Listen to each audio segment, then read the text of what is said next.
Welcome to Gab Sessions with Stephanie Marie, aka Gabbie. This is a space where we talk business, growth, and the messy middle of entrepreneurship, with a little real life mixed in. Every week, I'll bring you clarity, confidence, and momentum to help you create your version of success. Grab your coffee and let's dive in. Today is one of those we're making it work kind of days. The ones where the plan breaks, the schedule shifts, and you're choosing to show up anyway. And honestly, that's where the real growth happens. Welcome back to Gab Sessions. I'm Stephanie Marie, aka Gabbie, and today is day 51 of our 90-day CEO sprint. Let me tell you the truth. I forgot my mic. Completely forgot it. And instead of skipping today, instead of breaking the commitment I made to myself to drop a daily episode until I reach my goal, we're making do. Because this is the lesson. Conditions don't define consistency. Commitment does. My weekend got rearranged. My plan shifted. Life threw me into another pivot. And instead of spiraling, I'm choosing to embrace it. Soften into it and enjoy what the season is giving me. Embrace the adventure. And because it's Friday, we're doing our signature Q&A. The questions you're actually asking, the clarity you're craving, and the real-life conversations we need at the end of the week. So let's get into it. Question number 1. How do you stay consistent when you're not in control of your environment? Short answer, you stop expecting perfect conditions. Consistency is not about a quiet room, the perfect mic, or a full routine. Consistency is showing up with what you have, making aligned decisions in the moment, simplifying when life asks you to, and keeping the promise to yourself. The environment is variable. Your commitment is not. Question number 2. How do you decide what actually has to be done when everything feels important?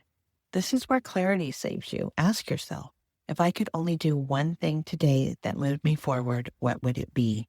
Not what feels urgent, not what feels heavy, not what feels loud, what actually matters. Your nervous system calms when the list shrinks. Your momentum grows when your focus sharpens. Question 3. What do you do when your schedule collapses? You laugh. No, actually, you don't abandon the day. You rebalance it. Breathe, relax. It might sound like, what can I release? What can wait? What is aligned for right now? And what would bring me peace instead of pressure? When your schedule breaks, it's not a sign to quit. It's an invitation to lead yourself differently. Question number 4. How do I avoid feeling guilty when I pivot? Guilt comes from believing the original plan was the right plan.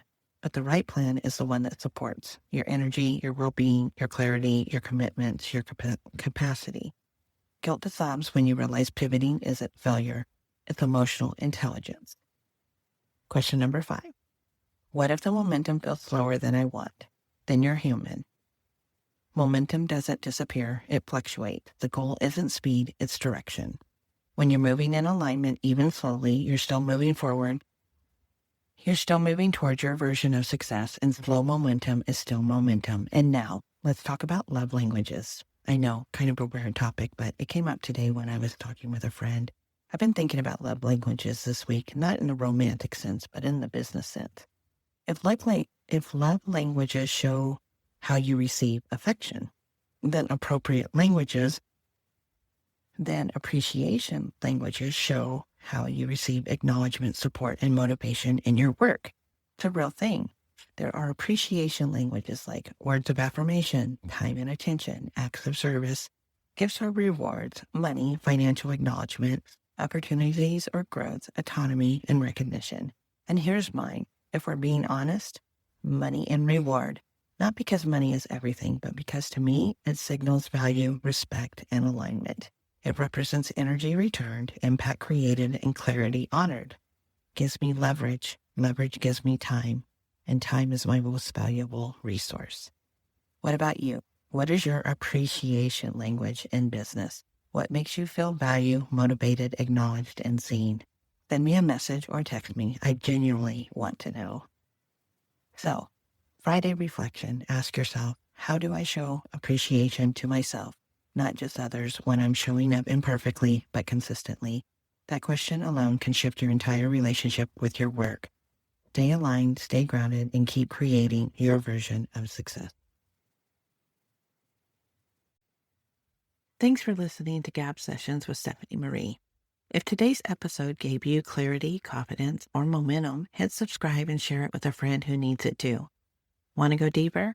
You can join me inside Business Growth Society or email me at stephaniemarie@gabbie&company to see how we can work together. Remember, stop overthinking, start building, and create your version of success. I'll see you next time.